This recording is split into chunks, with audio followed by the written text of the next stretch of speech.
Now we need the feature to book these scheduled classes by members. Each user can book multiple classes and each class can have multiple users. So this is a many-to-many relationship. We need an intermediate table here to store the user ID and the scheduled class ID. Intermediate table. And let me pull that here. In Laravel, when you define a many-to-many relationship by standard convention, this table's name is a combination of both the tables ordered alphabetically. So this would be scheduled class underscore user. And not even scheduled classes, it has to be singular underscore and not users again. But this table name doesn't make sense in our case. Instead, let's use a custom name and let's call it bookings. Alright? So here the first column is, let's have an ID primary key as always. And then the first column would be our user ID, which is a foreign key referencing our users tables ID column. Okay, and the second one will be scheduled class ID referencing the scheduled classes table ID column. So that's a foreign key, yeah. Foreign key referencing this. So now we have this link. Now let's create this table using the migration, sail artisan, make migration. We don't necessarily need the model for this. We don't need a bookings model because we can do all the operations using the relationship itself. Make migration, create bookings table. Here's the migration. Let me remove timestamps and instead add foreign ID. This would be user ID, constrained, and then table foreign ID for scheduled class ID. That would be scheduled class ID, constrained again.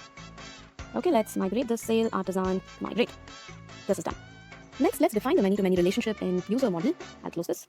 In user model as well as our scheduled class model. In the user model, let's call this as bookings. So we can get all the bookings of a particular member. Return this belongs to many. That's how we define many-to-many relationships. Belongs to many scheduled classes.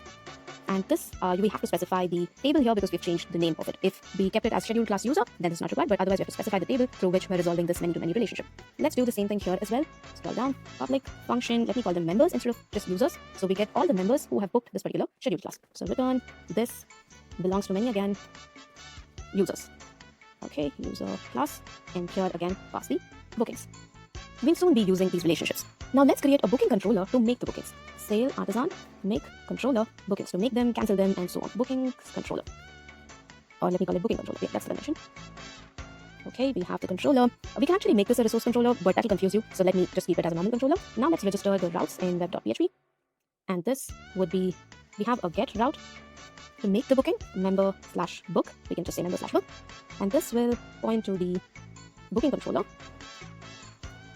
Create method. Typically, why create method? Typically, create methods will have forms to make the booking, but in our case, we don't have a form. We will instead show a list of scheduled classes to pick and book.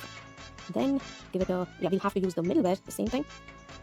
And let me say this name would be booking.create. Okay, now as you can see, we will have 3 more member routes and things are starting to get messy. So since we have common middleware, let me comment this out and instead use the middleware grouping, route middleware.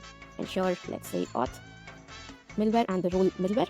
Then group this and then use all the get routes within this. So here I'll say member/book create, and in here I can give the name, and then we of course have the dashboard route. Just bear with me. The name is member.dashboard, and then we have 2 more routes, right? Let's create those routes already. Member/1 will be to create, then 1 to store the booking. So that would be post, and let it be member/book itself. This would be booking.store, going by the convention, and let it hit the store method. Then we need 1 get route to view all the bookings. So we can say member/bookings, and let this be the index method, and let me say booking.index. Finally, a delete route, and let me again point this to member/book. Or actually, I will just change all of this to bookings. That makes more sense. And here, this will hit the destroy method and booking.destroy. Alright, now this is grouped and this looks much better. We can just add comments here and say member routes. Delete this, and you can do the same for instructor as well. You can group these 2. I'll skip that for now. So now we have the relationships defined, the intermediate table created, controller created, and all the routes registered. Let's move on.